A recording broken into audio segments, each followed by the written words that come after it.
시편 53편입니다. 한 절씩 교독하겠습니다. 53편 1절 839쪽 시편 53편입니다. 어리석은 자는 그의 마음에 이르기를 하나님이 없다 하도다. 그들은 부패하며 가증한 악을 행하며 선을 행하는 자가 없도다. 하나님이 하늘에서 인생을 굽어 살피사 지각이 있는 자와 하나님을 찾는 자가 있는가 보려 하시니즉 각기 물러가 함께 더러운 자가 되고 선을 행하는 자 없으니 한 사람도 없도다. 죄악을 행하는 자들은 무지하냐. 그들이 떡 먹듯이 내 백성을 먹으면서 하나님을 부르지 아니하는도다. 그들이 두려움이 없는 곳에서 크게 두려워했으니 너를 대항하여 진친 그들의 뼈를 하나님이 흩으시니라. 하나님이 그들을 버리셨으므로 내가 그들에게 수치를 당하게 하였도다. 시온에서 이스라엘을 구원하여 줄 자 누구인가? 하나님이 자기 백성이 포로된 것을 돌이키실 때 야곱이 즐거워하며 이스라엘이 기뻐하리로다. 아멘.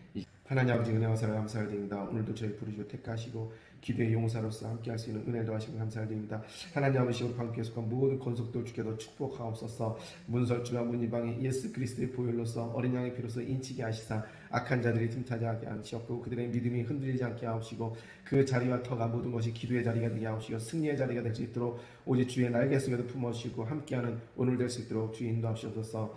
이 시간 저희들 주의 말씀을 경청합니다. 주님께서 친히 말씀하옵시고 듣는 우리에게 깨닫는 은혜가 넘치게 하여 주옵소서. 모든 영광 주께 올려드리며 예수님의 이름으로 기도드렸습니다. 아멘. 어리석은 무신론자 이렇게 말씀을 한번 증언해봤습니다. 어리석은 무신론자.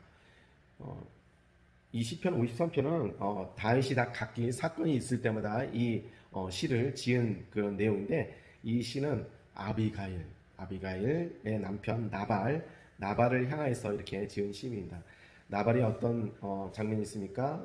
사무엘서 25장경에 보면은 나발이 엄청난 부자예요. 양이 3,000마리, 염소가 1,000마리 이렇게 했는데 그가 털을 까는 그런 날이 된 거예요. 그래서 다윗이 군사를 보내서 그에게 보냅니다. 너가 나로 인해서 도적이나 강도의 피해로서 안전하게 보호받고 있으니까 오늘은 좋은 날이니까 나의 이 형제들이 부하들이 갔을 때 내 손이 부끄럽지 않게 하라 이렇게 했을 때 나발이 험악한 말을 한 거예요. 너희들이 무엇이냐? 그래서 그냥 그들을 망신을 주고서 빈손으로 보내버린 거예요.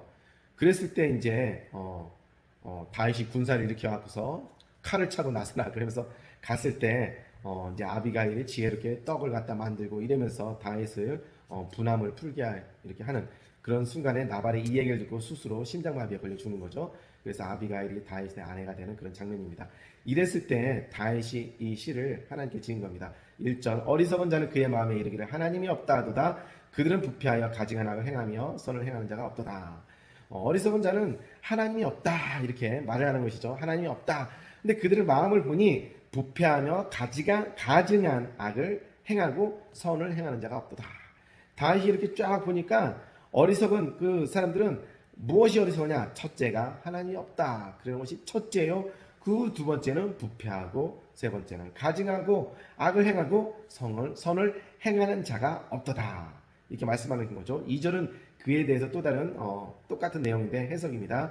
하나님이 하늘에서 인생을 굽어 살피사 지각이 있는 자와 하나님을 찾는 자가 있는가 보려 하신즉 지각이라는 것은 나에 대해서 지성과 이성이 있는 자와 하나님을 찾는 자가 있는가 보려 하신즉 3절 보니까 물러가 함께 더러운 자가 되고 선을 행하는 자가 없으니 한 사람도 없도다.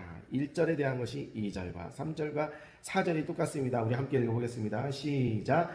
죄악을 행하는 자들은 무지하냐? 그들이 떡 먹듯이 내 백성을 먹으면서 하나님을 부르지 아니하도다. 그 죄악을 행하는 자들은 이스라엘 백성들을 매우 괴롭히면서 그들이 하나님을 부르지 않는다.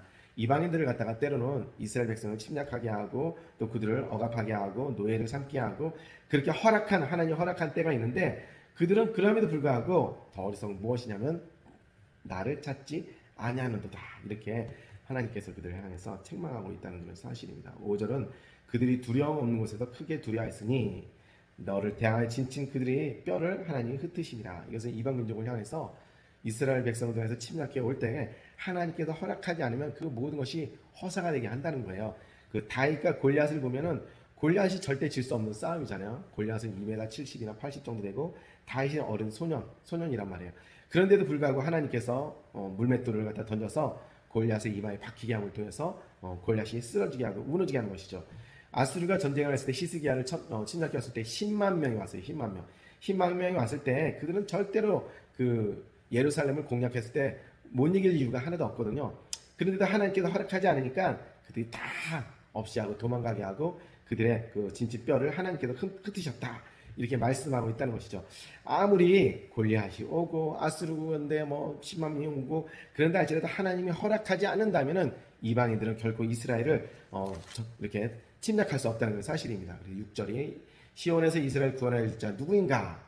하나님께서는 자기 백성이 포로된 것을 돌이키실 때 야곱이 즐거워하며 이스라엘이 기뻐하리로다 하면서 하나님의 백성을 누구로 인해서 구원을 받는가? 하나님께서 그들을 구원하시고 하나님께서 그들을 축복하시고 그것이 바로 하나님의 구원의 백성이라는 사실입니다. 어리석은 자는 구원이 없겠죠. 또한 그들 어리석은 무신론자에게는 하나님을 알지 못하고 하나님을 향한 눈이 가려졌다는 건 사실이죠. 칼빈의 강령에 보면은 전적인 타락 그러나 무조건적인 선택 이것이 있어서 하나님께서는 그 구원 백성의 무리에 눈을 열게 하시고 깨닫게 하시고 의인이라 죄인이지만 의인이라 인침을 향하는 그런 사건이 일어난다고 이렇게 성서적으로 이렇게 표현을 하고 있습니다. 우리의 눈을 열게 해주신 것도 감사할 거리고 또 무조건적인 선택 속에서 우리를 선택해 주셔서 우리의 눈의 비닐을 열게 해주신 것도 감사하고 모든 것이 감사라는 건 사실입니다. 예수를 믿지 않은 사람들은 왜 그것이 믿지 않는 건가? 그냥 어리석음에 대해서 하나님께서 허락하심이 있었고 무신론자의 길을 열기 때문에 하나님이 없다 이렇게 말하고 있다는 것이죠. 이 모든 걸 비춰볼 때 우리가 하늘을 볼 때 해가 뜰 때도 감사할 것이고 또 해가 중천에 뜰 때도 감사할 것이고 해가 질 때도 또 우리 감사할 것밖에 없다는 건 사실입니다. 오늘도 우리가 하나님께서 어리석은 무신론자가 아니라 우리를 구원받은 백성으로 삼아주신 것을 감사하고 또 고백하고 나갈 수 있는 저와 여러분 되기를 주님의 이름으로 축복합니다.